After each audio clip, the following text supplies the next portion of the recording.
realidad, la expresión Estado de Derecho admite, digamos, dos modulaciones básicas. Todo esto que voy a decir son elementalidades, y pido disculpas, ofrezco una disculpa a aquellos de ustedes que ya lo sepan perfectamente.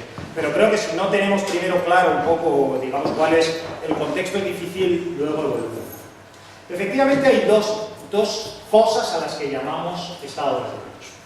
Llamamos Estado de Derecho a un Estado de Derecho que podemos llamar Estado de Derecho débil o Estado de Derecho de mera legalidad o Estado de Derecho legal. Llamamos eso a una situación en la cual la validez de los actos políticos depende de su conformidad a la ley. Es decir, Estado de Derecho en su acepción mínima es aquella situación en la cual las decisiones del poder político tienen como condición de validez el ajustarse a las leyes. O si lo queremos decir negativamente, un Estado de Derecho en su acepción mínima o en su acepción débil o en su acepción de mera legalidad es un Estado de Derecho en el que están prohibidas las órdenes ilegales. Por ejemplo, está prohibido machacarle a la gente la cabeza en una manifestación. ¿Por qué? Porque la ley dice que al ciudadano se puede machacar la cabeza en una manifestación.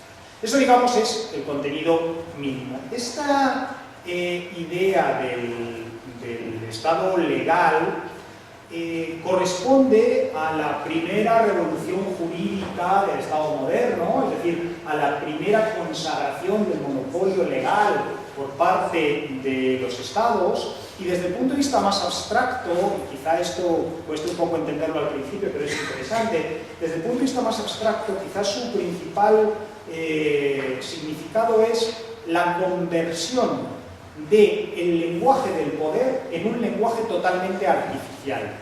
Es decir, el lenguaje del poder en un estado de legalidad no se expresa como un lenguaje natural. No existe, por tanto, la expresión yo te mando, sino existe solo la expresión yo conforme a la ley, es decir, en un metalenguaje, ordeno que tal cosa suceda. Por tanto, digamos, este es el primer significado básico de la idea del estado de legalidad, ¿no? Prohibición de órdenes ilegales, sometimiento del poder a la ley y artificialidad del lenguaje del poder. Os llama la atención, por si acaso no habéis caído en cuenta, que esta situación es compatible prácticamente con cualquier orden político, puesto que basta que las leyes sean lo suficientemente descabelladas como para que cualquier acto político sea compatible con ellas. Dicho de otra manera, si yo apruebo una ley diciendo que los gitanos son sospechosos de delito, como de hecho en el franquismo decía el Código de la Guardia Civil, salvo que demuestren lo contrario, es legítimo retenerlos, golpearlos, etcétera, salvo que puedan probar que no son culpables de delito. Por tanto, tenemos una consideración que podemos llamar puramente formal o sintáctica de los actos de derecho. ¿De acuerdo? Los actos políticos. Junto a esta definición de Estado de Derecho mínimo, débil o de mera legalidad, tenemos una definición estricta o de legalidad estricta o de Estado constitucional. ¿En qué se diferencia una de la otra? Bueno, también esto es una elementalidad, ¿no? La diferencia entre una y otra es que hay Estado de legalidad, hay Estado de mera legalidad cuando los actos del poder tienen que ser conforme a la ley.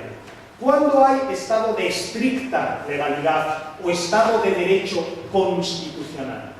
Cuando no solo los actos del poder tienen que ser conformes a la ley, sino que la ley tiene que ser conforme además a una orden de valores normativo que llamamos Constitución.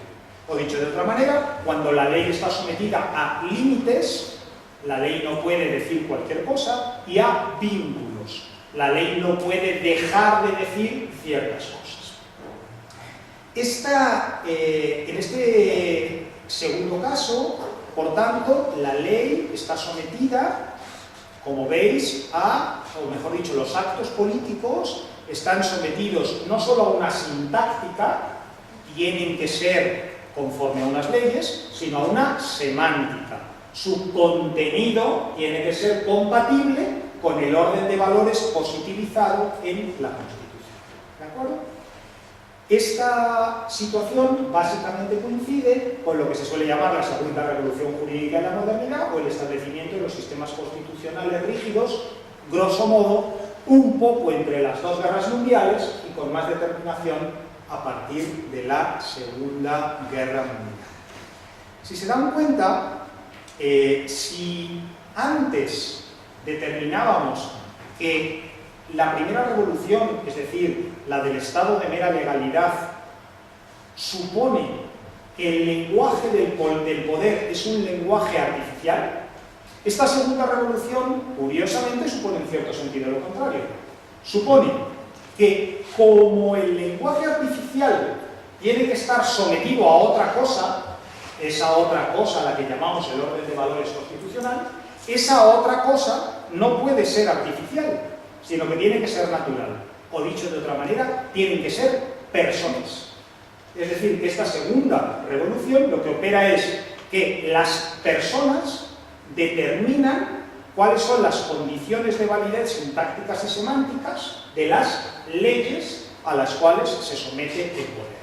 Por tanto, este segundo sistema organiza tres niveles: un nivel de personas que determinan el orden constitucional, un nivel de artificialidad, que es el lenguaje del derecho, y un tercer nivel, que es el de las órdenes del poder.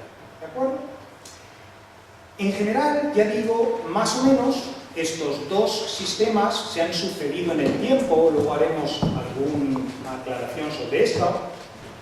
Si bien es cierto que, como luego diré también, uno de los modelos sobre los que se ha construido el Estado de Derecho, que es el rule of law, sobre el que luego hablaré, mínimamente no se corresponde ni con lo uno ni con lo otro, por peculiaridades del sistema inglés, y que solo lo dejo aquí.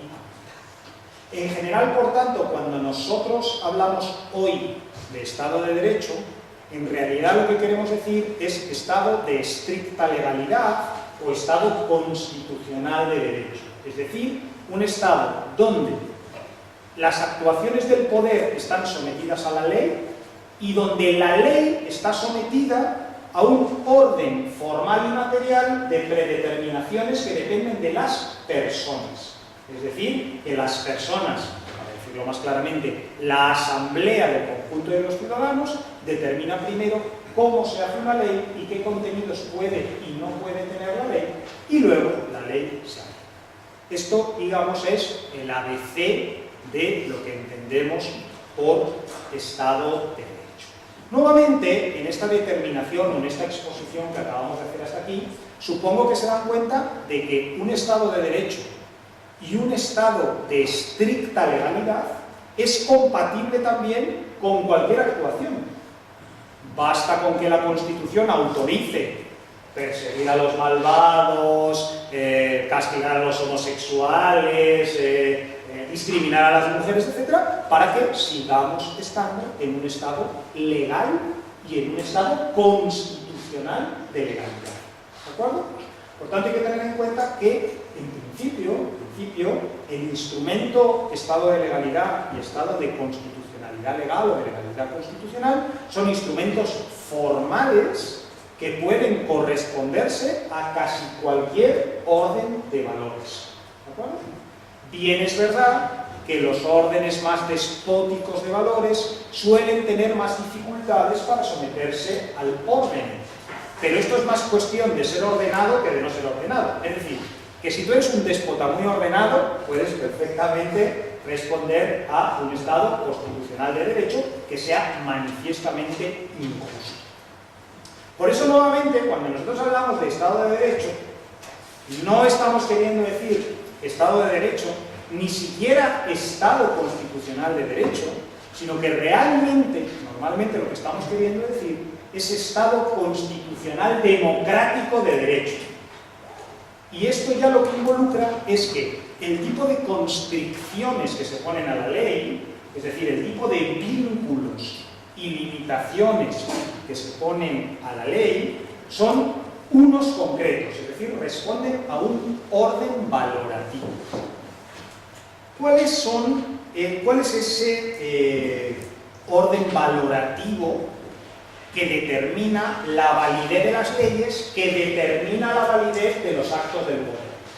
Bueno, en su expresión más elemental, pues está estructurado en torno a tres ideas.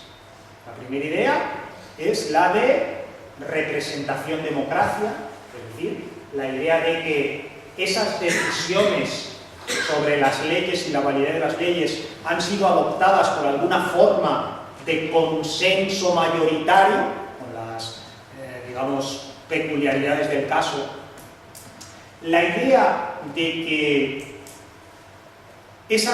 la aprobación de esas leyes no solo tiene que responder a principios democráticos, representativos o de la clase que sean, sino que además está sometida, por un lado, a un sistema de lo que normalmente se llama división de poderes y por otro, a un sistema de derechos fundamentales.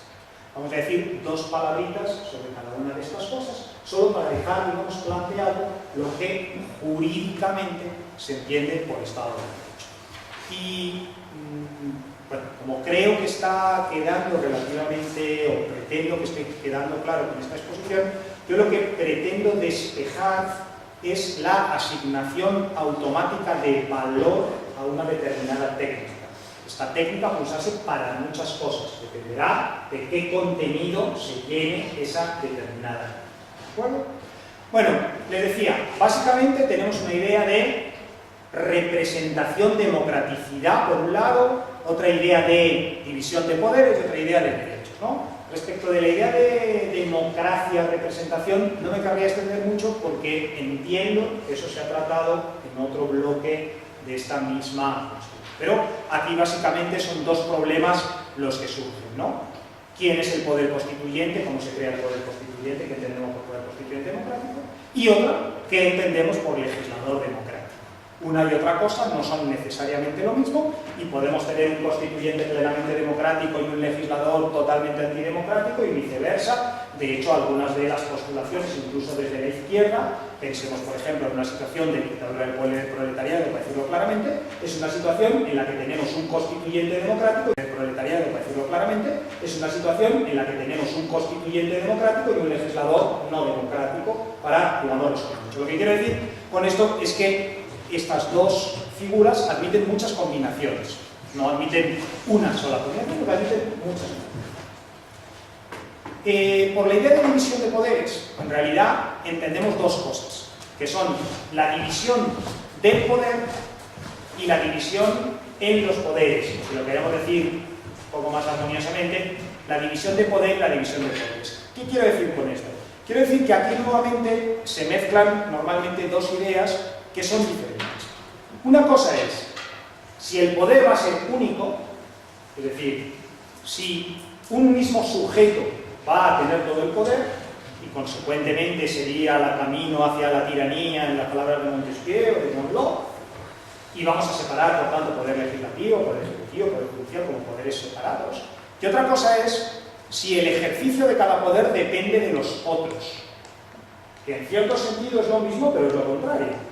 Y por tanto la idea de división de poderes es una idea que es un poco dialéctica, si quieren, porque normalmente expresa dos cosas contradictorias. Expresa la idea de que tenemos tres poderes separados, pero que son tres poderes que dependen el uno del otro. Me explico. La idea de que la justicia es separada del poder ejecutivo es una idea de división del poder. Pero la idea de que a los jueces los tienen que nombrar el poder legislativo es una idea de división de poderes, es decir, de interrelación entre poderes, es decir, de la no capacidad de actuar solo. Si se dan cuenta que hay como dos desconfianzas somadas. Una desconfianza es, si le doy todo el poder al mismo sujeto, entonces caeremos en la tiranía. Pero la otra es, si creo tres sujetos con tres poderes y cada uno en su terreno hace lo que quiere, también cada uno va a utilizar su microtiranía. Entonces mejor que, en términos de Montesquieu, le pouvoir o no pouvoir, es decir, que se establezca un sistema de interrelación entre ellos. Eso es, grosso modo, lo que venimos a entender por división de poderes. Y el último, bueno, y si hay que ser un poco más precisos, la idea de Estado de Derecho dentro de la idea de división de poderes normalmente tiene una especial enfoque respecto al gobierno. Y normalmente dentro del gobierno distingue dos tipos de acciones. Las acciones que normalmente se llaman políticas y las acciones que se llaman administrativas. O en otra terminología, las acciones que se llaman políticas o de garantía. ¿Qué quiere decir esto? Bueno, quiere decir que un tipo de acciones del gobierno son las que en el marco de lo que permiten las leyes tienen por misión desarrollar políticas, y otro tipo de acciones del gobierno son las que tienen por misión asegurar que se cumplan los límites a la acción del gobierno. Esto puede parecer un poco paradójico, pero es así. Es decir, que si nosotros establecemos como límite a la acción del gobierno que todos tienen derecho a una vivienda digna, una acción del gobierno conducente a construir viviendas tiene como misión reforzar el límite a la acción del gobierno. Por tanto, aunque esto pueda parecer un poco abstracto a primera vista, hay estas dos dimensiones. En todo caso, los derechos, por su parte, constituirían una suerte de límite y vínculo a la acción del poder político, en el sentido de que determinarían qué es lo que el poder no puede hacer: darle porrazos en la cabeza a la gente, entrar en sus casas, privarles de su religión, o de su pensamiento, o de su expresión, pero también marcaría aquello que el poder no puede no hacer. ¿Qué es lo que no puede no hacer? Bueno, no puede no garantizar la salud, no garantizar la educación, etc. En este sentido, un Estado de Derecho, constitucional y democrático de derecho, estaría marcado por una legitimación democrático-representativa del poder, una sintaxis de la ley basada en el respeto a las formalidades de los procedimientos y órganos de la división de poderes, y a una semántica del poder basada en el respeto a los vínculos y limitaciones de los derechos.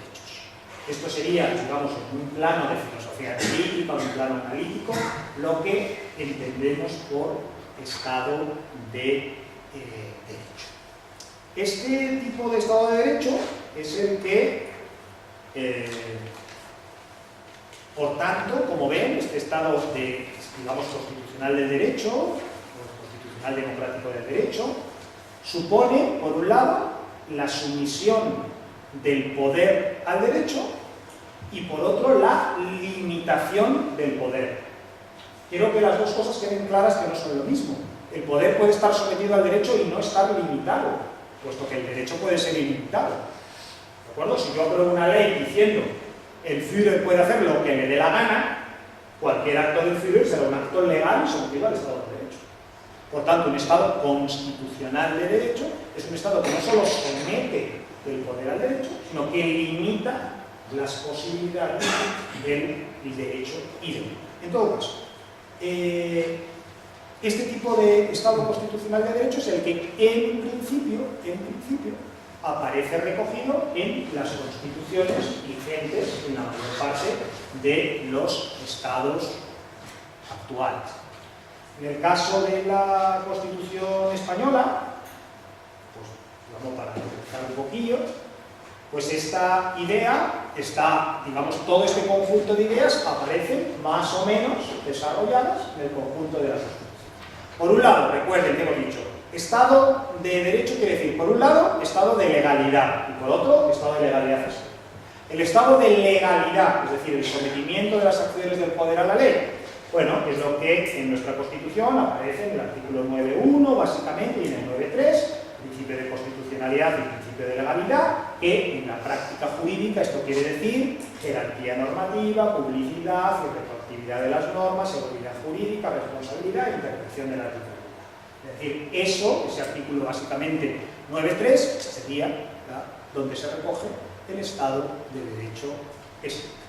Y luego tendríamos la división de poderes. En nuestra Constitución, como saben, no hay un título o un artículo que diga se establece la división de poderes. La expresión división de poderes no figura en la Constitución española. Lo que figura es la división de poderes, ¿no? Como saben, en el caso español, que es muy clásico, vamos a decirlo incluso muy rancio, pues es una división muy tradicional, el ejecutivo, legislativo y judicial, más un tribunal constitucional al que luego haremos referencia. Luego tendríamos reconocimiento y garantía de los derechos, que como saben aparecen en el título primero, básicamente de nuestra Constitución. Nuestra Constitución hace un reconocimiento, luego volveremos sobre esto, relativamente atenuado de una serie de derechos. ¿Por qué? Porque antes hemos dicho que la idea de derechos lo que supone es lo que el poder no puede hacer y lo que no puede no hacer. En el caso del derecho español, el artículo 53, como quizá muchos de ustedes sepan, dice con mucha claridad qué es lo que no se puede hacer, pero no está tan claro qué es lo que no se puede no hacer. Existe, por tanto, una cierta asimetría entre las obligaciones o vinculaciones materiales de la Constitución y sus sistemas de garantía. Para no decirlo de forma tan abstracta, en nuestra Constitución dice que tiene que haber un sistema de sanidad pública, que tiene que haber un sistema de educación pública, que tiene que haber vivienda, etcétera, pero luego no dice cómo se reclama eso, a quién se le exige, por qué vinculación. Por tanto, la parte de lo que técnicamente se llaman los vínculos de los derechos en nuestra Constitución es objeto de debate. No voy a entrar ahora entre las diferentes digamos, visiones que hay sobre esto. A su vez, yo les decía antes que el Estado de Derecho se aplica en particular a las acciones del Gobierno y de la Administración. En nuestra Constitución, los artículos 103 y 106 se refieren específicamente a la sumisión de la Administración a la ley del derecho, y a la ley del derecho, y el 106 al control jurisdiccional de los actos del Gobierno y de la Administración por parte de los jueces. Y por último, tenemos un Tribunal Constitucional que en teoría es el encargado de comprobar no que los actos del gobierno son conformes a la ley, sino que la ley conforme a la cual el gobierno actúa es conforme a esa sintaxis y semántica que determina la Constitución. Es decir, a ese orden de divisiones del poder y a ese orden de vínculos y limitaciones que establece la Constitución. ¿De acuerdo? Esto sería, digamos, grosso modo, lo que sería el panorama del Estado de Derecho. Esto que yo acabo de decir, detalle arriba, detalle abajo, es lo que se explica en una facultad de Derecho cuando se explica qué es el Estado de Derecho. Bueno, a esta explicación normalmente se le acompaña una ilustración histórica. Esta ilustración histórica es la que constituye, digamos, la segunda parte de esta clase. Esta ilustración histórica lo que pretende mostrarnos es que, digamos, este camino de esta construcción desde el estado de mera legalidad al estado constitucional propiamente dicho, donde hay vínculos y limitaciones, respondería a una suerte de progreso continuado de racionalización del poder y que sería, por tanto, una de las expresiones más completas y acabadas del proyecto ilustrado o de la modernidad de imposición de la razón. Dicho de otra manera, uno de los frutos de la modernidad, de la ilustración, sería este estado en el cual el poder está sometido al derecho, el derecho está sometido a un orden de valores y a una sintaxis de la producción del derecho, y esta sintaxis y este orden de valores dependen a su vez de una decisión previa de las personas actuando como poder constituyente o como poder representativo. Por tanto, aquí habría una historia, digamos, de felicidad creciente en el cual habríamos partido de las oscuridades tenebrosas de la Edad Media y de la Antigüedad, y la luz de la razón, digamos, habría ido iluminando este panorama, y ahora súbitamente habríamos caído, digamos, del guindo y nos estaríamos encontrando con una especie de rebelión de la realidad, porque, como luego enseguida veremos, y creo, según entiendo, Gemma va a hablar un poco de esto, todo este sistema estaría actualmente en descomposición.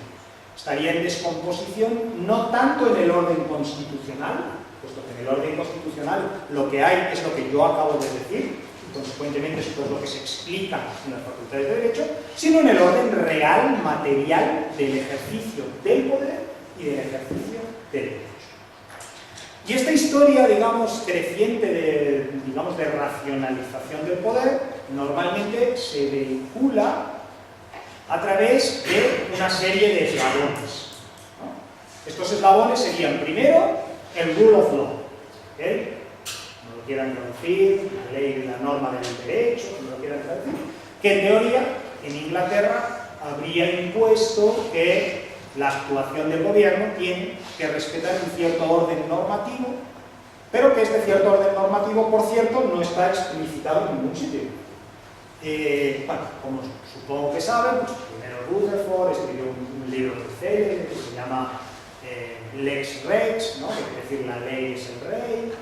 Luego John Locke, en Second Treatise on Government, el segundo tratado sobre el gobierno, había explicitado toda esta cuestión. Montesquieu, de una manera un poco colateral, había tocado la cuestión del rule of law.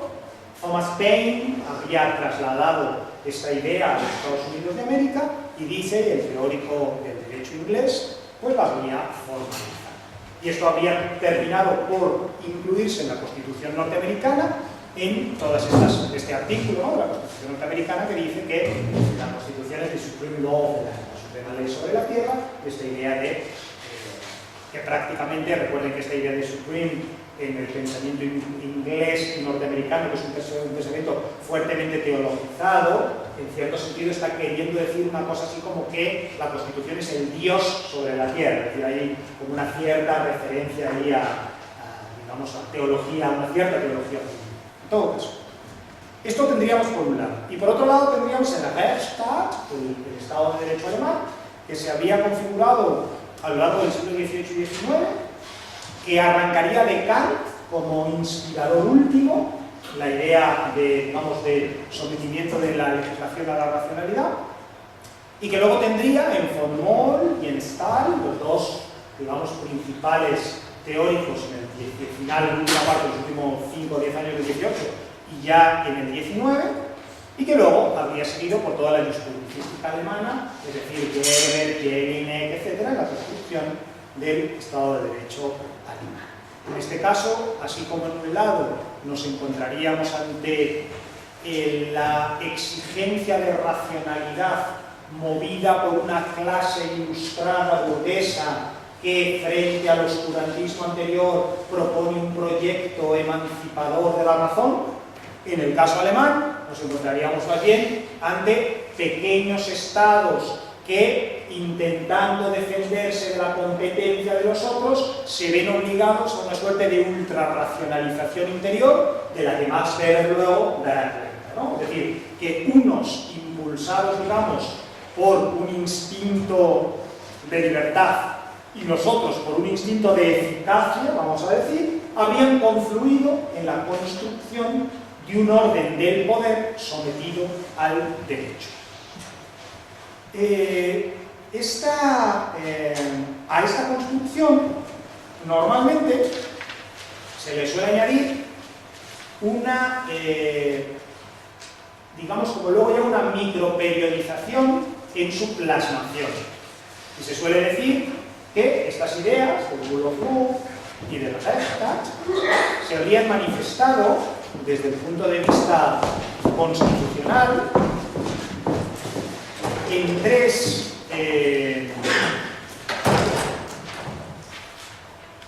estadios básicos, o 4, según como lo queramos, ¿no?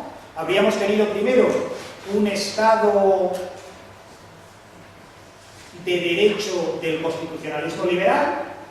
Este estado de derecho del constitucionalismo liberal habría estado marcado por el hecho de que no es un constitucionalismo democrático o solo parcialmente democrático, por el hecho de que los derechos que se reconocen son solo los de límite pero no los de vínculo, es decir, que se le prohíben cosas al Estado pero no se le obliga a hacer cosas al Estado, o para decirlo más claramente, se establece la libertad de expresión pero no el derecho a la salud, ¿de acuerdo? Y por último, por la idea de que estos derechos serían solo frente al Estado y no frente a los ciudadanos. A este Estado liberal de derecho habría sucedido un Estado social de derecho que en realidad habría experimentado como tres modulaciones, ¿no? Una modulación de entreguerras, Constitución de Weimar, Constitución de Querétaro, en parte la Constitución soviética del 17 y la Declaración de Derechos rusa, donde básicamente la diferencia con lo anterior sería, primero, la fundamentación democrática del poder, pero cuidado, no tanto el ejercicio democrático del poder, pero sí la fundamentación revolucionaria, una actitud constituyente, etcétera, como queramos, o una vanguardia de partido o proletariado, o lo que nos dé la gana, pero en todo caso, comparado con el 1 o 2% de población que votaba el constitucionalismo liberal, pues una fundamentación democrática. Y luego tendríamos que habían aparecido los estados, los derechos sociales, la educación, la sanidad, etcétera, y sobre todo una política mucho más activa de intervención en la economía. Recuerden que es en la Constitución de Querétaro, la Constitución de Weimar, donde se dice con mucha intensidad que la propiedad privada está al servicio del bien común, que puede ser expropiada, etc., ¿no? Estas ideas, en el constitucionalismo de la segunda posguerra mundial, se habían difuminado, ¿no?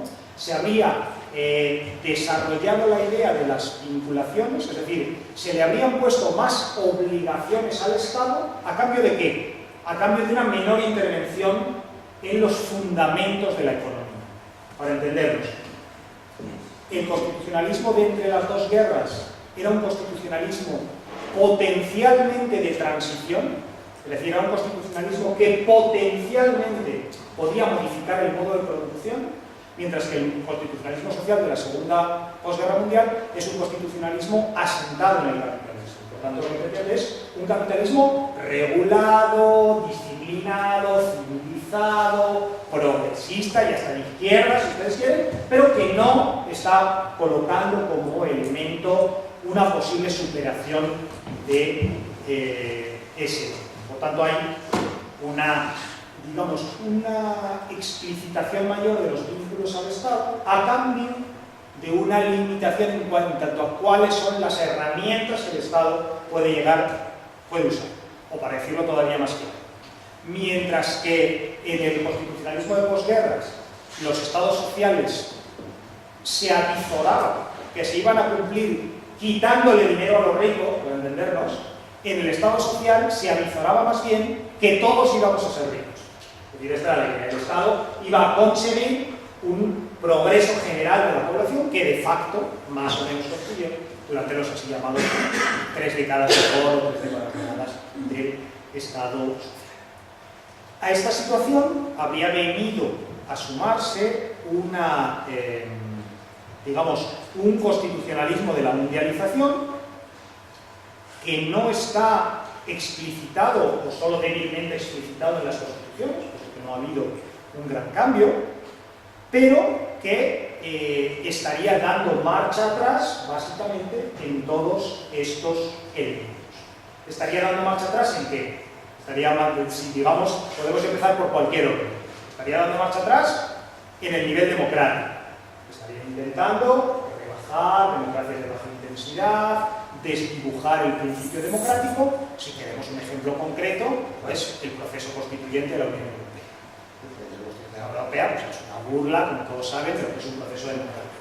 Recuerden que, algunos de ustedes son muy jovencillos, y esto todavía, pero recuerden que esto es literalmente así, que el proceso participativo que se abrió para la Constitución Europea fue que abrieron un blog donde se podía escribir.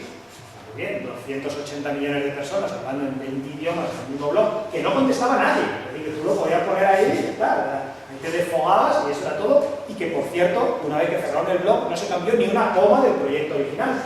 Es decir, esta es la noción de participación. Es decir, esta noción es mala hasta para Kant. Es decir, que esta no, por tanto, hay claramente un desdibujamiento de lo que se entiende, ¿no?, por un orden democrático. Hay un desdibujamiento de los derechos, especialmente de los derechos sociales, y hay un desdibujamiento no solo del Estado constitucional de derecho, sino del Estado de mera legalidad, que es a lo que llamamos desregulación, desformalización, es decir, esta idea de que el Estado puede actuar sin someterse a la ley, sino, digamos, por mera, normalmente, digamos que esto se suele interpretar como una intensificación del papel de clase del Estado en la crisis de la economía frente a un papel, digamos, más integrador que habría tenido durante el Estado social. Esta, digamos, es la historia, digamos, esta es la ilustración histórica que suele acompañar a estos fenómenos. Claro, consecuentemente, ¿cuál es la conclusión de esta ilustración histórica? Bueno, la conclusión de esta ilustración histórica es que ¿qué es lo que hay que hacer? Pues intensificar lo que se está desintensificando. Es decir, que lo que hay que hacer es más representación, más democracia directa, más derechos positivos y negativos y más estricto cumplimiento de la ley. Y por tanto, digamos, es un programa, si se quiere, defensivo frente al, digamos, al barrido neoliberal, o liberal, o ya ni siquiera liberal o neoliberal, sino más bien economía financiarizada, y que por tanto propone que la solución, digamos, a estos problemas es básicamente subir el orden del Estado de Derecho a un nivel superior, que sería el nivel mundial, internacional, global, o como se quiere. Dicho de otra manera, que la solución a la actual crisis pasaría por poner democracia y representación, legalidad, derechos y división de poderes en un orden cosmopolita a través de una suerte de acuerdo internacional o constitucional sobre la ley. Desde un punto de vista táctico, es decir, desde el punto de vista de lo que cabe hacer en el momento actual, pues no parece que haya muchas alternativas a lo que acabo de decir, es decir, a la historia más o menos estándar del Estado de Derecho. Ahora, si además nos lo tenemos que creer, ya la cosa se vuelve un poquillo más peliaguda, ¿no? Tengan en cuenta que esta historia que acabamos de contar es una historia que soslaya en muy buena medida la lucha de clases, que soslaya en muy buena medida la distinción sociedad-estado, que atribuye directamente a la sociedad unas virtudes positivas y al Estado unas virtudes negativas, ignorando que la propia distinción sociedad-estado es una distinción capitalista y que, por tanto, es el mismo órgano que crea la sociedad al que supuestamente vamos a controlar intensificando la sociedad.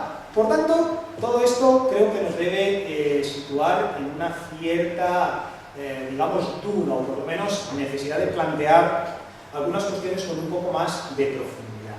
Para hacerlo, y para terminar en el tiempo en que me han otorgado, yo querría proponer, digamos, algunos elementos de reflexión, ¿no? El primero es que la categoría unitaria de derecho y de Estado de Derecho es una categoría complicada. Creo que se da demasiado por concebido que estamos ante lo mismo cuando hablamos de derecho penal, que cuando hablamos de derecho civil, que cuando hablamos de derecho administrativo, que cuando hablamos de actos públicos, ¿no? Creo que parte del ocultamiento que hay en esta materia tiene que ver con esta equiparación de lo que en realidad son cuestiones diferentes.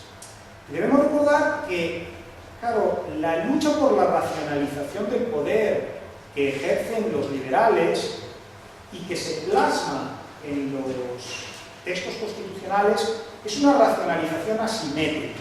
Este es uno de los elementos que a mí me gustaría poner de manifiesto.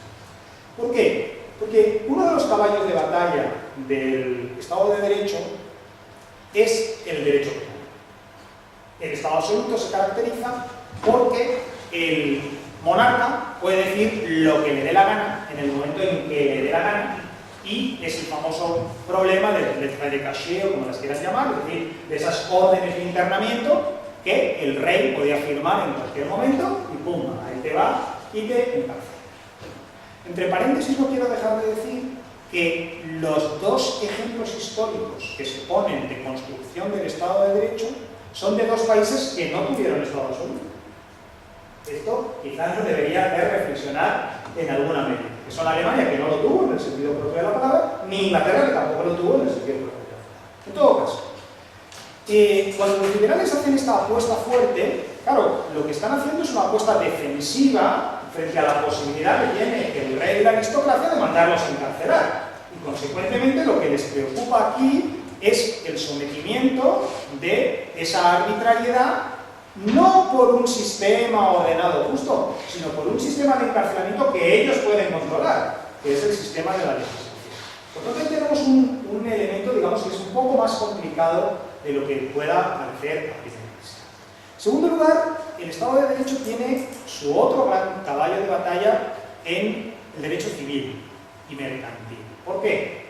Porque la perspectiva liberal de las relaciones de producción pretende excluir la acción directa del gobierno, en el sentido de acción como actor económico. Recuerden que toda su intervención es frente al Estado mercantilista absoluto anterior. Consecuentemente, lo que las leyes pretenden hacer es despejar esa área de actuación porque la consideran un estorbo para el desarrollo de las fuerzas productivas, etc. Ahora bien, no nos engañemos, el Estado que los liberales quieren construir es un Estado liberal, pero también es un Estado. ¿Qué quiero decir con esto? Es decir, que también tiene que garantizar cosas tales como la obediencia, el control de las clases trabajadoras, etc. Y esa parte que corre por ahí abajo, esa no se hace con la ley, se hace con la administración, se hace con la policía en el sentido propio de la palabra. Por tanto, están pidiendo con una mano legalidad, pero con otra mano están pidiendo normalización, disciplina, control. Están pidiendo un poco las dos cosas. De hecho, el Estado social se puede interpretar como un momento en el que, como consecuencia de la lucha de clases, el control disciplinario se convierte en control legal, o en que se produce una ampliación de la regla de la ley también a los procedimientos básicos de reproducción social de la clase trabajadora. Pero esto parece que es un accidente. Dicho de otra manera, el Estado liberal era un Estado que proponía un estado de legalidad para los intercambios de propiedad, pero no para las relaciones familiares, personales, de control de las personas, etc., que esas seguían sometidas a un sistema tradicional. En tercer lugar, otro elemento que me parece importante tener en cuenta es que cuando el liberalismo trata de imponer en el mundo liberal el Estado de Derecho, lo hace desde una perspectiva económica que está marcada básicamente por la idea de mercancía. Y recuerden que mercancía, sin tener muchos detalles, en fin, de marxismo demasiado pesado, pero bueno, es una forma básicamente, ¿no?, de entendimiento del modo de la producción que es compatible y requiere cosas tales como la igualdad formal, la libertad formal, la posibilidad de intercambio, que es, digamos, existe, por así decirlo, una secuencia que es mercancía, igualdad y libertad formal, Estado de Derecho, derechos y Constitución liberal. Que por tanto todo esto configura una misma franja o un mismo orden de pensamiento. La pregunta es, ¿ese sistema es hoy el vigente? ¿La economía actual es una economía de la mercancía que necesite estabilizarse a partir de normas previsibles conforme a una sintáctica o una semántica? ¿O es una economía financiarizada basada en la volatilidad, en la destrucción de la idea mercancía entendida como idea de producción y no como idea de distribución, etcétera? Porque si esto es así, nada tiene de particular que sean los propios liberales los primeros que estén corriendo a la destrucción de ese estado, digamos, de derecho en la economía. Pero sobre todo esto nos coloca ante una cierta contradicción, es decir, sin modificar las relaciones de producción, ¿podemos reinstaurar el Estado de Derecho? Teniendo en cuenta que ese Estado de Derecho es el Estado de Derecho que permite la circulación de las mercancías. O dicho de otra manera, ¿Podemos conseguir un funcionamiento engrasado del sistema capitalista actual con un Estado de Derecho?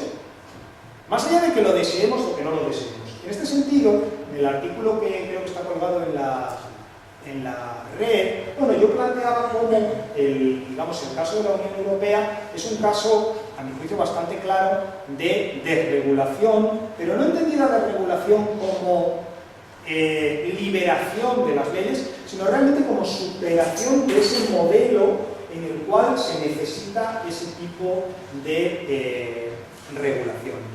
Además, hay que tener en cuenta que, como saben, el Estado actual coloca a todo el mundo en una situación difícil, porque una de las ideas fuertes del capitalismo actual es que cada persona tiene que ser el empresario de sí mismo. Es decir, que la primera producción de cada persona es su propio yo. Tiene que producir un yo con una serie de inputs, la educación, etcétera, que sea adecuado para el mercado. Y para esa producción de yo, para esa producción de subjetividad, parece que tampoco pinta mucho la idea de Estado de Derecho. En resumen, tenemos un modelo analítico de Estado de Derecho que en su pura formalidad puede servir casi a cualquier fin. Tenemos una historia estándar de la construcción del Estado de Derecho asociada a la imposición de la idea de racionalidad, y tenemos una sospecha, una interrogación colgada sobre el Estado de Derecho, sobre hasta qué punto el conjunto completo de la idea de Estado de Derecho no es un subrogado de ciertas manifestaciones de la burguesía en un cierto momento. ¿Y por qué nos interesa esto ahora? Nos interesa porque aquí pueden entrar en conflicto la táctica con la estrategia, es decir, que si tácticamente estamos reforzando un determinado, digamos, lo que frente a la alusión neoliberal parece una buena política, también puede ser que estratégicamente nos estemos colocando totalmente fuera, digamos, de una estrategia de emancipación. Nos estemos colocando más bien en una estrategia como de liberalización frente a la neoliberalización, para entendernos. Es decir, que estemos intentando reconstruir la situación material idónea para un capitalismo de la mercancía, para decirlo en sus términos más básicos. Esos son los 50 minutos que tenía que hablar. Gracias.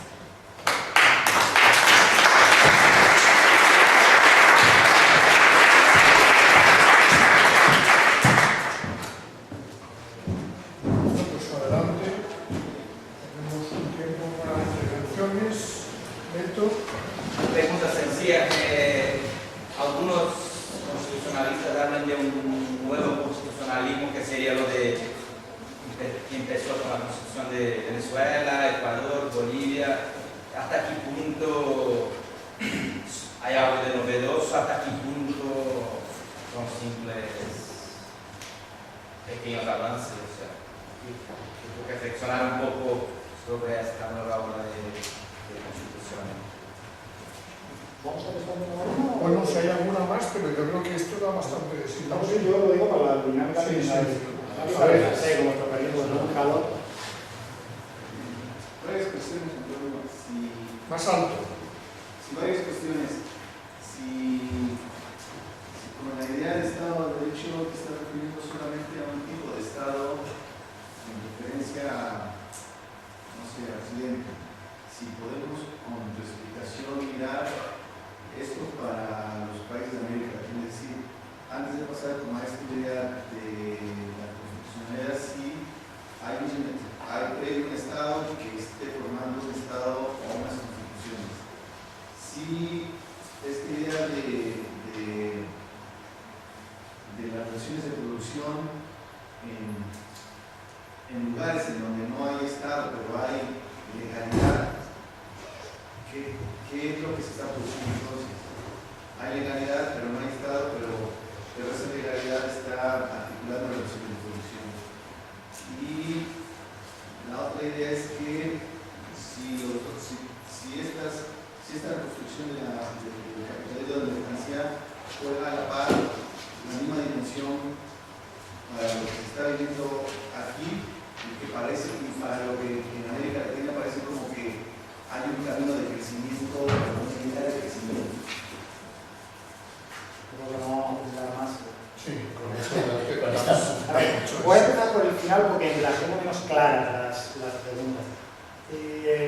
Sobre todo no tengo claro qué es eso de donde hay legalidad y no hay Estado, no sé muy bien cuál es el referente material. Sí, hay una discusión que muy reciente, en el caso de México, de que parece que la categoría de Estado, en términos bolivariana, no nos puede servir para poder desarrollar los problemas. Entonces, que tendríamos que mirar que no tenemos Estados, sino sociedades fuertes y estructuras estatales débiles. Entonces, para esta explicación que tú estás hablando de Estado de Derecho constitucional, si eso nos serviría entonces para problematizar más esta propuesta de que si a nosotros nos resulta viable estar hablando de Estado de Derecho, cuando ponemos en cuestión que no tenemos ese Estado de Derecho de tipo occidental. A ver, quizá en un orden muy general, porque puede no haber quedado a lo mejor suficientemente claro y que, bueno, digamos que se relaciona un poco con lo que decía antes sobre las otras intervenciones y sobre el otro libro que pueden consultar si tienen interés sobre la constituyente del Estado social.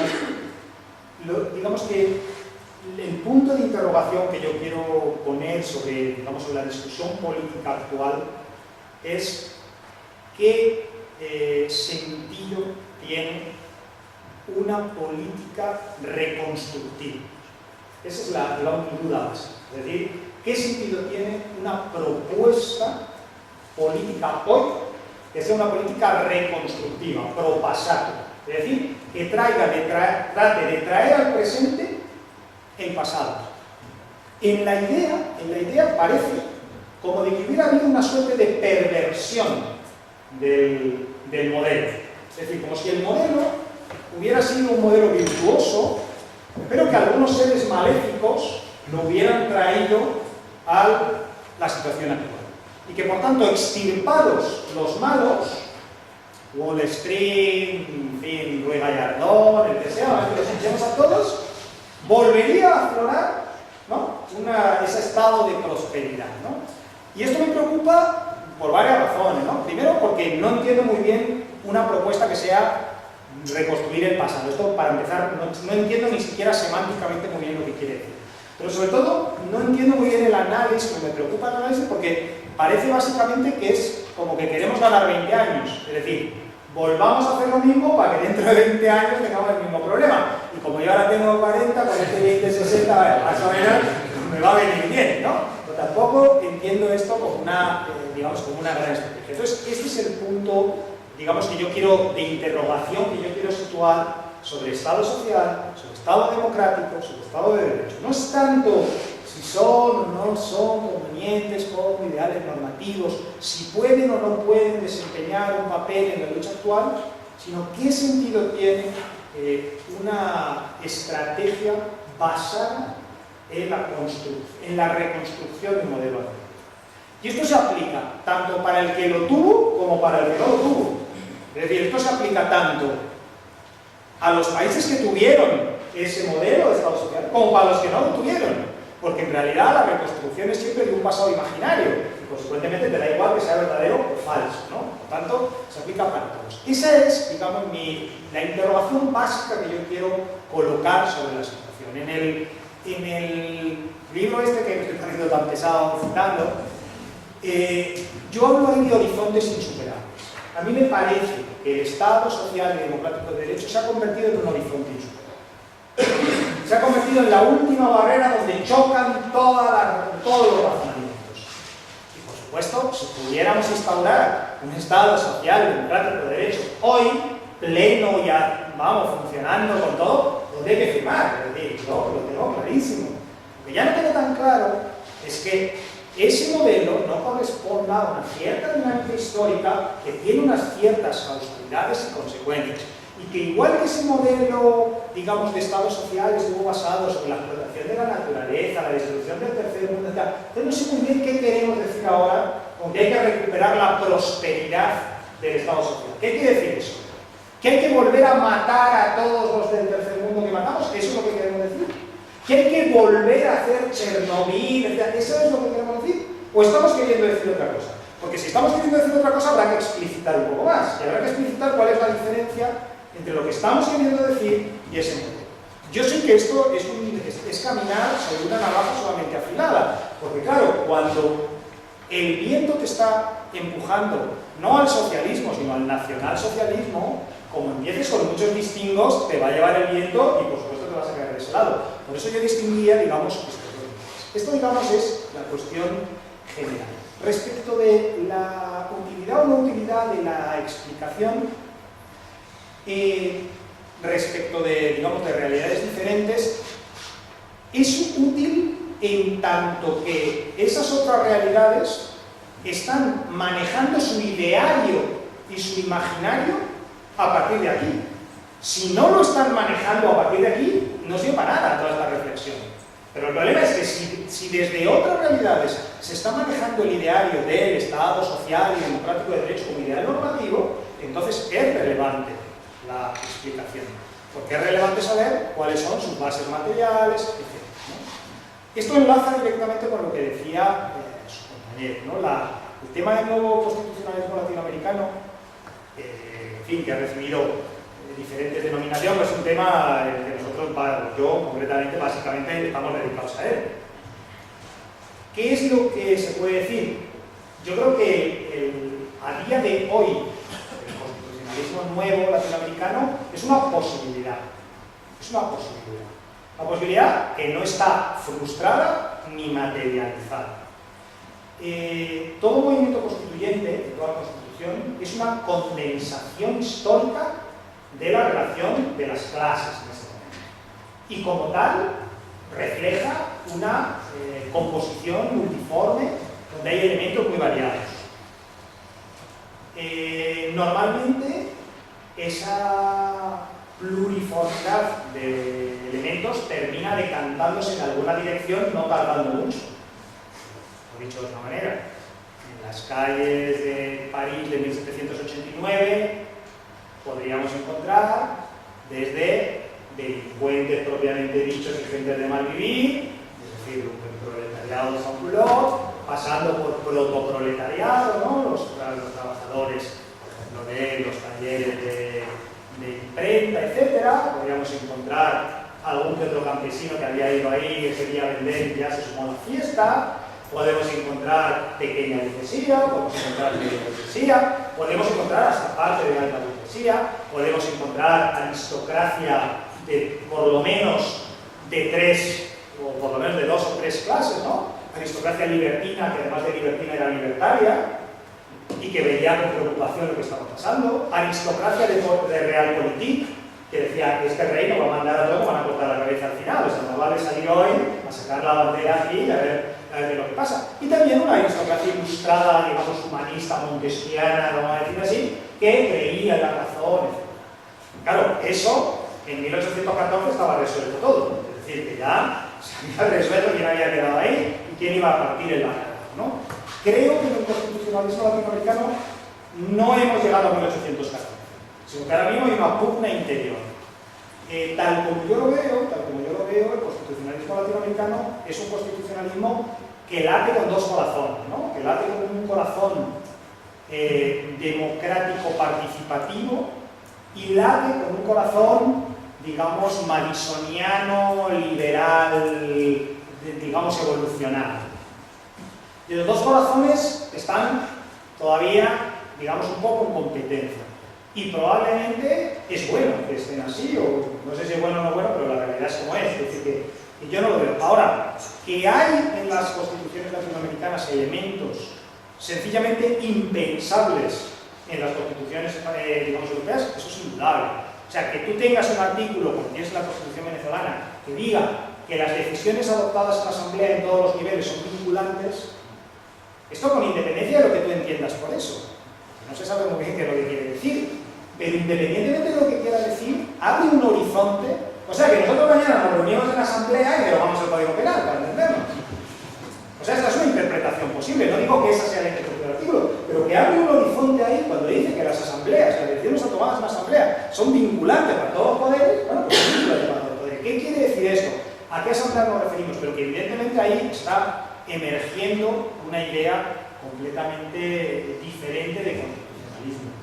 De hecho, ese constitucionalismo, como todos los constitucionalismos, está teniendo muchos trabajos de parto, en muy diferentes sentidos, ya sea porque los poderes constituidos se niegan a salir, es decir, piensen en lo que ha pasado, que hay ejemplos de divertidos, trágicos, etc.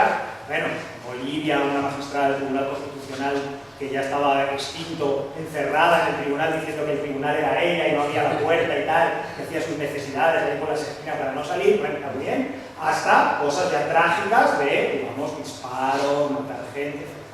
O el propio hecho de que las constituciones parece que se van a aprobar, pero luego caen los poderes fácticos allí y hay como que suavizarlas en el último momento, en fin, que son, digamos, la mayéutica propia de todo el proceso de transformación. Yo creo que en ese sentido lo interesante del constitucionalismo latinoamericano es tomárselo como un principio, no como un fin, es decir, como una puerta, no como un resultado, como una transición y no como una determinación. En ese sentido, explorar cuáles son las vías emancipatorias que se abren ahí. Por otra parte, hubiera sido raro y al mismo tiempo inútil que esas constituciones hubieran hecho tabla rasa del orden institucional y hubieran partido de la nada, ¿no? Porque algo tenían. Yo preferiría que hablaran más ustedes en el Antonio García, y me gustaría que diese una pincelada sobre la Constitución Europea, aborto, intento frustrado, y casa con todo esto de una racionalidad, lo intentó ser siquiera, aparte de que Francia, Dinamarca, muchos ya no lo admitieron, los que lo admitimos, casi me refiero a España y países así, ¿qué es lo que votamos? ¿Qué admitimos? ¿Qué racionalidad tiene una Constitución Europea tal como se formule? ¿Una intervención más?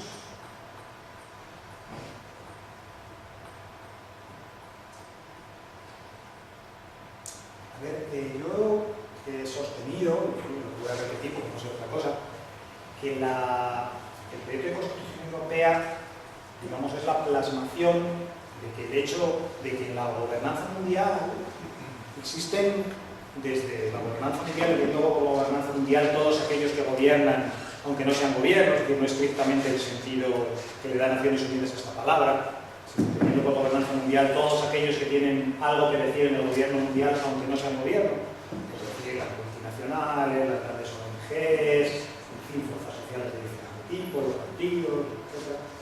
Creo que, simplificando mucho, hay tres proyectos, ¿no? Tres proyectos en competencia. O en ese momento había tres proyectos en competencia, que son lo que yo he llamado, a falta de mejor denominación, un proyecto anómico, un proyecto imperial y un proyecto de constitucionalismo cosmopolita.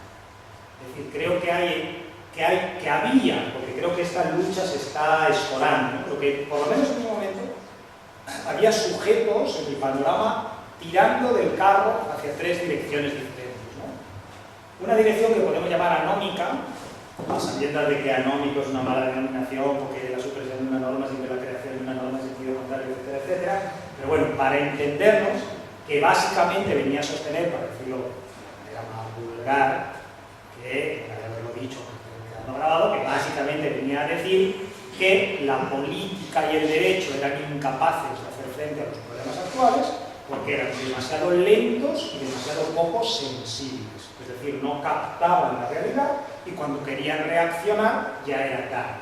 Y que frente a esa incapacidad del orden político-legislativo, el mercado era lo suficientemente rápido y lo suficientemente eficaz antes de que se dieran cuenta los políticos de que había una crisis de tal cosa, los mercados ya estaban descontando el precio de tal producto, ¿no?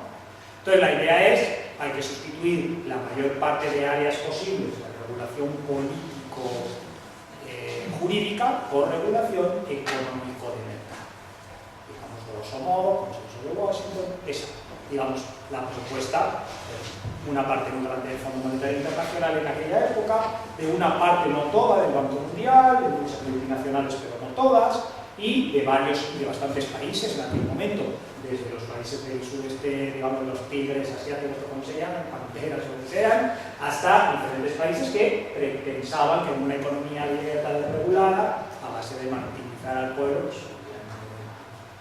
digamos que este era un empuje desde la gobernanza. Me interesa que quede claro que esto no es un proyecto emancipatorio, estos son los proyectos desde arriba, ¿no? Este es un proyecto desde arriba, pero junto a ese proyecto desde arriba había también un proyecto de constitucionalismo cosmopolita.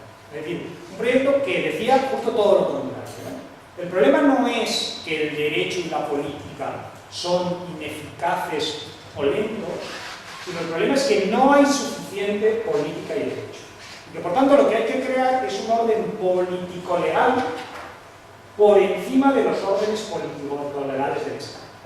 Y aquí tendríamos una suerte de constitución mundial inúque, ¿no? en preparación, donde si tú sumas la prohibición de la guerra del Acta de Constitución de las Naciones Unidas, la Carta de Derechos, la Declaración Universal de Derechos del Hombre y del Ciudadano, más los instrumentos de derechos de los órganos especializados de Naciones Unidas, pues ya prácticamente tenías media constitución mundial.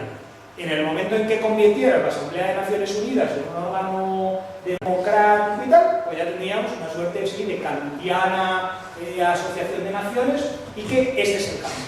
Y hay parte del, digamos, del gobierno del mundo que está empujando con mucha fuerza en ese sentido, o empujaba entonces. Yo digo que de 10 años para acá la cosa empujaba el PNUD, empujaban ciertos estados, los del multilateralismo, etcétera, que más o menos veían una posibilidad en esto, empujaban también ciertas multinacionales, porque recuerden que hay multinacionales que como sí producen cosas, están preocupadas con dónde las voy a vender y cómo las voy a vender, si las monto en un barco y mañana el dueño del barco se ha quebrado y dentro de 5 minutos el barco lo ha vendido a otro, etc. Por tanto hay multinacionales que están preocupadas con preferiríamos un orden más estable donde pudiéramos intercambiar, digamos, asociadas todavía al mundo de la mercancía, para entenderlo, ¿no?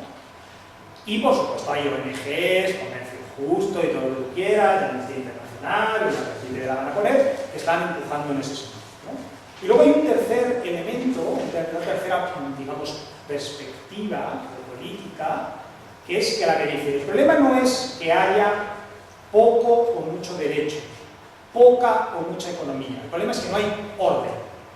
Consecuentemente, lo que hay que hacer es restaurar el orden.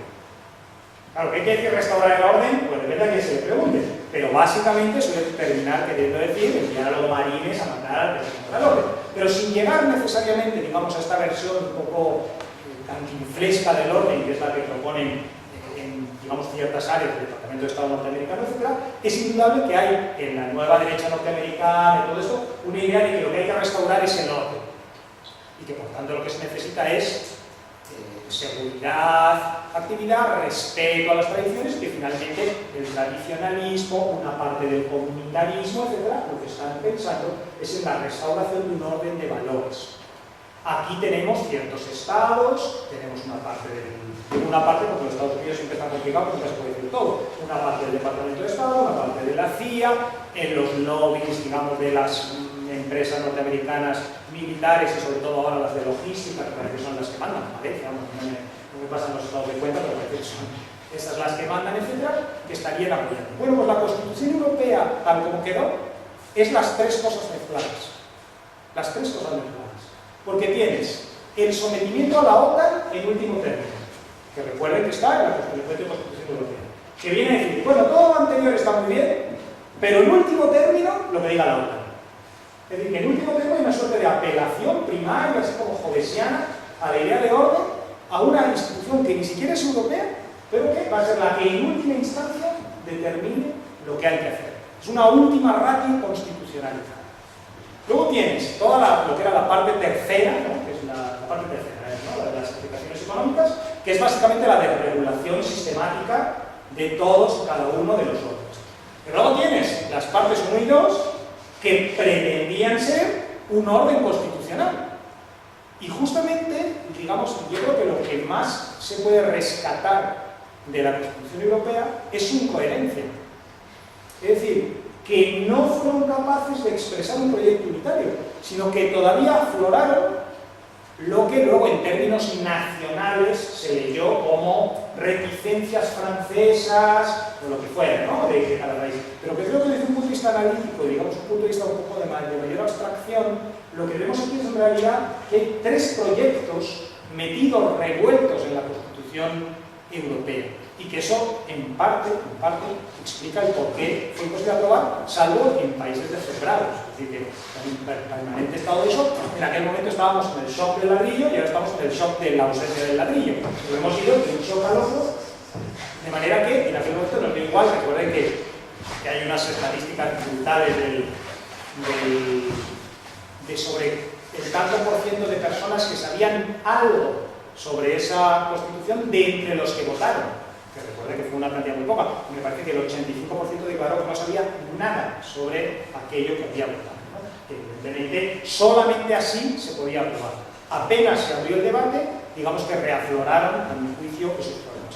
Por eso, nuevamente, nos movemos en el filo de la navaja, porque claro, abrir ahora un proceso constituyente a nivel europeo probablemente determinaría que muchas de estas digamos, inconsecuencias se habrían disipado, ¿no? Es decir, por dicho de otra manera, la parte primera y segunda de la Constitución volaría rápidamente y nos quedaríamos con la tercera y las transitorias estas de la OTAN, ¿no? Por tanto, creo que si no vamos a hacer, digamos, el análisis del cotilleo histórico, ¿no? No, pero Francia sí, pero Holanda no, pero porque tenían un problema interno, etcétera, que, bueno, puede estar bien, puede ser interesante, y si quiere hacer un poco más de abstracción, yo lo plantearía en estos términos, ¿no? de proyectos de gobierno mundial. Yo te quería hacer un par de comentarios. Coincido contigo, digamos, esta inside job muestra justo lo que tú dices, que al final la culpa es de 4 grandes capitalistas que encima recuentan prostíbulos, especulan en bolsa y que, que seguramente si se corrigen estas, digamos, desviaciones casi morales, el capitalismo de toda la vida, más o menos domesticado, funcionaría bien. Cuando explicabas esa parte de tu intervención, decías que incluso en los casos donde no había habido un Estado social, habría que pensar más allá, y luego respondías a propósito del nuevo constitucionalismo latinoamericano, y es precisamente en ese punto donde no estoy del todo de acuerdo. Primero, digamos, en la parte que tiene la reconstrucción política, voy a hablar especialmente de Bolivia, de todo el uso del pasado a la hora de reconfigurar pues, nuevas comunidades, formas de vida que tienen sus usos legales y tal. Yo creo que en el caso por lo menos específico de Bolivia se ha demostrado cierto vigor y utilidad el hecho de traer el pasado, nuevas formas de organización, viejas formas de organización y tal. Pero mi punto fundamental es que en el caso del gobierno boliviano y de la nueva constitución boliviana, yo creo que, a riesgo de equivocarme, tendría que son justo los elementos y las políticas de lo que podría ser un Estado social las que mejor han funcionado, es decir, las menos ambiciosas en términos pues, retóricos o que tienen a la ley muy voluntarista de cambiando la norma, todo esto va a empezar a mejorar. Yo creo que justo la distribución de los recursos, de la nacionalización mucho menos ambiciosa que la que hizo Bush en el 37, o incluso los planes de los bonos, que son a todas luces un germen de Estado social de toda la vida, son las que mejor funcionan en términos de apoyo, en términos de eficacia y un montón de cosas. Y en cambio, las que piensan más allá, es decir, las que entienden eso, ¿no? Bolivia hay como toda una tradición taumatúrgica de la ley, de una nueva constitución, esto es maravilloso.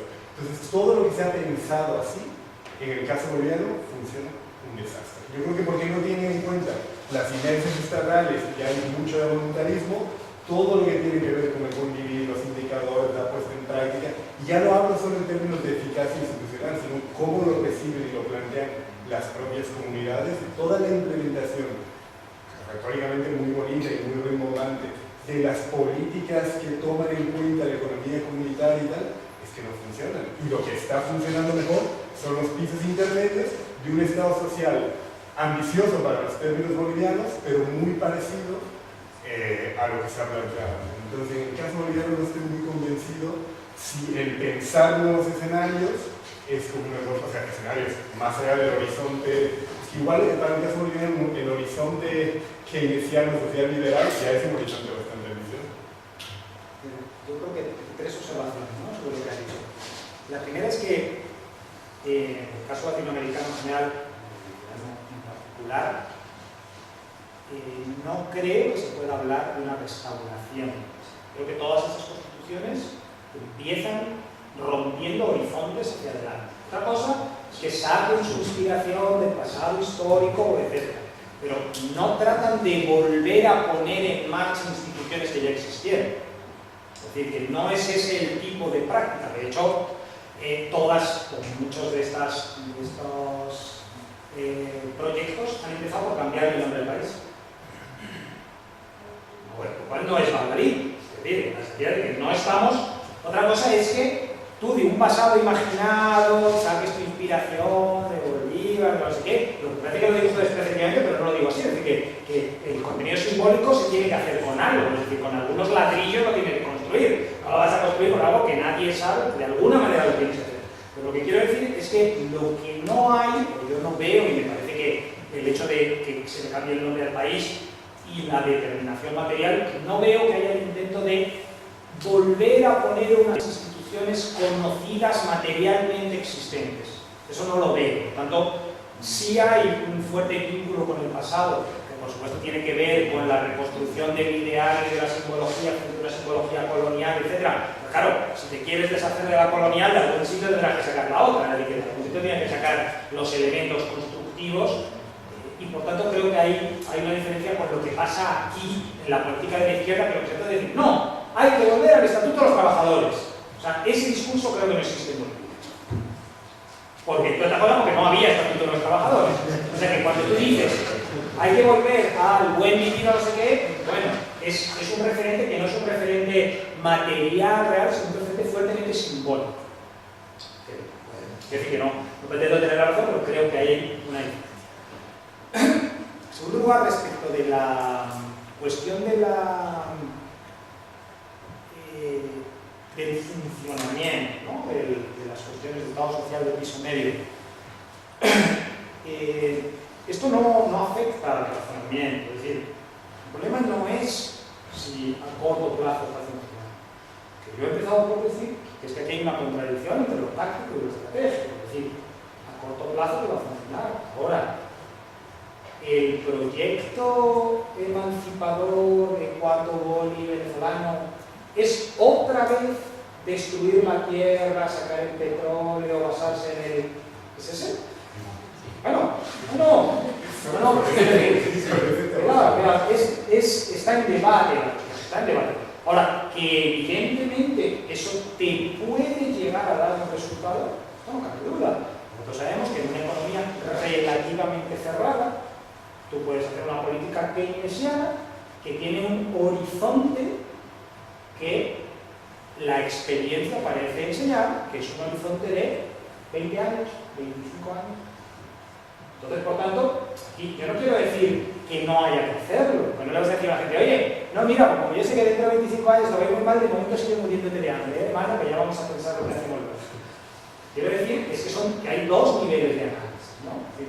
A lo mejor eso es lo que hay que hacer. Igual que mañana seguramente aquí habrá que salir a las calles a defender el Estatuto de los Trabajadores.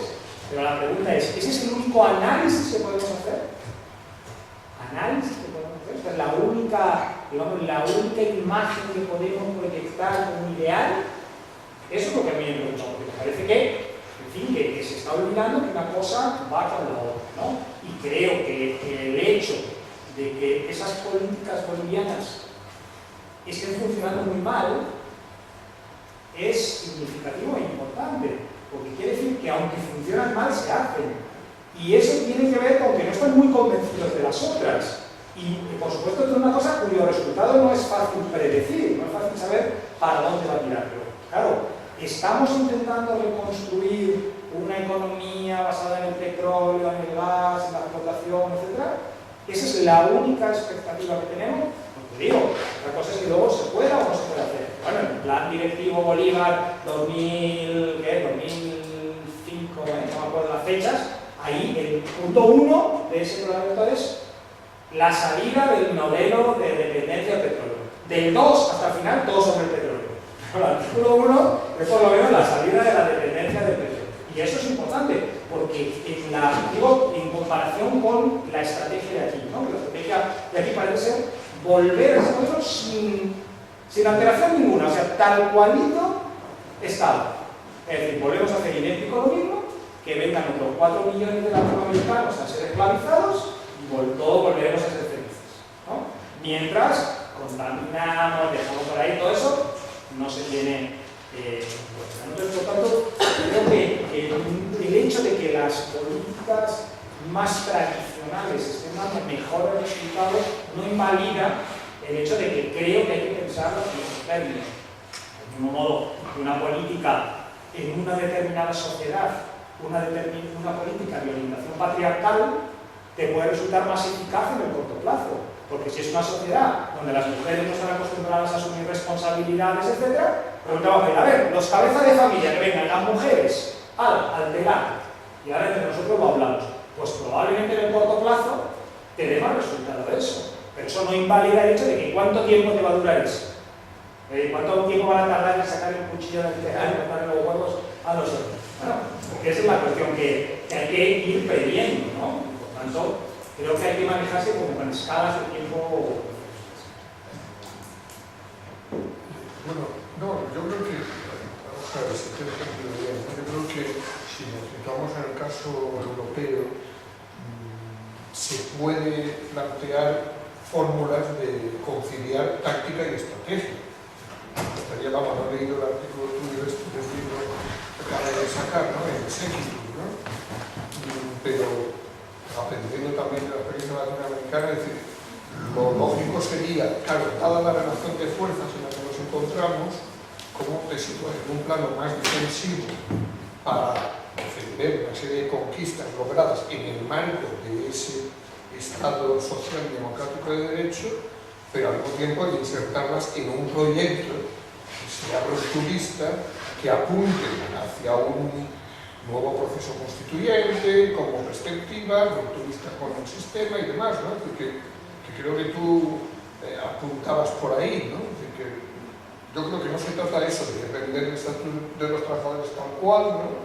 De plantear una defensa formalista de los derechos tal como está la Constitución, pero sí de reformular un proyecto de democracia radical, un proyecto de relación entre poderes distinta del actual, ¿no? Que ahí se puede aprender también del constitucionalismo latinoamericano, y luego lo de los derechos fundamentales, que yo creo que evidentemente sí, es una constitución boliviana, ¿no? Claro, es la lista más extraordinaria de derechos que he leído, ¿no? Es decir, además distinguiendo entre derechos fundamentalísimos, derechos fundamentales, ¿no? Es decir, que yo creo que en ese sentido sí se puede aprender con el sur, ¿no? Se puede aprender con esas experiencias. Es decir, apuntar a un nuevo imaginario, a un nuevo proyecto que vaya más allá de la nostalgia del Estado nacional, social y democrático de derecho, ¿no? Pero que implica ir planteando batallas, es decir, defensa del sistema sanitario público, que también es otra discusión. No se trataría de defender la educación pública tal cual, sino una educación pública de calidad, bajo control social, ¿no? Y ahí estaría la distinción entre lo público, lo común, lo estatal, ¿no? Es decir, introducir debates nuevos, que signifiquen, pues eso, digamos, no repetir la historia, porque además es imposible. No sé si tú... Sí, pues, yo creo que, por un lado, que hay que conciliar las dos cosas, es que no puedes hacer otra cosa, eso es un derecho, ¿no? Por otro lado, el último ejemplo es importante, justamente, no olvidemos que, desde el punto de vista histórico, el sentido profundo que tiene la creación de la dimensión de lo público es evitar el sufrimiento de la dimensión de lo comunitario. Y desde el punto de vista analítico, la dimensión Estado, sociedad, etc., y por tanto, el colocar la sociedad, como el mundo de los egoísmos, el público y estatal, el mundo de la concertación del derecho colectivo, tiene como función básica evitar el surgimiento de la dimensión comunitaria. Y esto no dicho en un sentido así como formal o teórico, sino material, es decir, allá donde había dimensión comunitaria se fue a Estado. Es decir, allá donde había educación comunitaria, eso se consideró inclusismo, se consideró, por tanto, hay que tener en cuenta que reforzar la educación pública es impedir la educación comunitaria. Claro, que si la opción es defender la educación privada, bienvenida a la educación pública, ¿no? Pero creo que no debemos perder de vista y no creo que haya que considerar a la gente incapaz de entender estas distinciones. Creo que se puede decir con normalidad porque cualquiera puede entender esta cuestión y puede entender que hay una cuestión de cálculo en la cual tú te puedes, pero que tampoco te vas a casar con esto que te han dado ahora. Digo, como en el mundo, por irnos a otro mundo completamente diferente, como en el mundo homosexual puede haber sido una conquista del matrimonio, pero el matrimonio tiene una serie digamos, tiene un sentido histórico que no se puede. Ahora no vas a decir, no, pues tú, nada, ni esto ni lo otro. No, bueno, lo tienes tuyo también. Ahora, ¿cuál es la última cuestión que a mí me gustaría señalar? Y que esto, quizá yo o alguno de nosotros estamos un poco viciados por nuestra experiencia de trabajo en Latinoamérica. Y a lo mejor esto no es relevante para mí.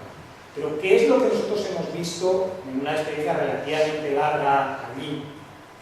Es que la aceleración histórica es imprevisible. Es imprevisible. Entonces, te puedes encontrar haciendo unas propuestas que a tu juicio son súper avanzadas y verte arrasado por un viento de la historia que te deja absolutamente nada. No digo que eso vaya a pasar, pero sería el colmo de lo que nos podría pasar. Es decir, el colmo de lo que nos podría pasar es que encima nos barriera el viento de la historia y no tuviéramos pensado nada para ese momento, ¿no? Lo digo esto porque en el año 98, que fue cuando nosotros fuimos por primera vez a Venezuela, allí ni se soñaba. Era la democracia más estable de América Latina, vamos, eso. Si había un sitio donde era imposible vivir un movimiento social, era ahí. Oye, y en un año la historia avanzó a una velocidad de verlo. Por eso a mí me parece interesante colocar, aunque solo sea como objetos de deseo, no lo digo ya ni siquiera como prácticas políticas, no lo digo ni como hologramas políticos, colocar como objetos de deseo, como lenguaje, como símbolo, lo que realmente queremos. Porque si no, podemos quedar arrasados en un viento histórico donde cuando ese viento se produzca, la ausencia de nuestros objetos de deseo, de nuestros símbolos y de nuestro lenguaje va a ser suplido por algo. No es que no se va a llenar con nada, se va a saturar con algo. Y ese algo con el que se puede saturar es muy preocupante. Y nosotros tenemos aquí un horizonte, perdón que me esté hablando un poquito de la contestación, pero tenemos un horizonte en el que se pueden, no digo que se vayan, se pueden llegar a dar lo que en la historia reciente de Latinoamérica han sido los 3 escalones de la dinamización del proceso, digamos, de la sociedad, que han sido la crisis económica, la crisis social, o mejor dicho, la ruptura económica, la ruptura social y la ruptura política. Y eso podría producirse aquí.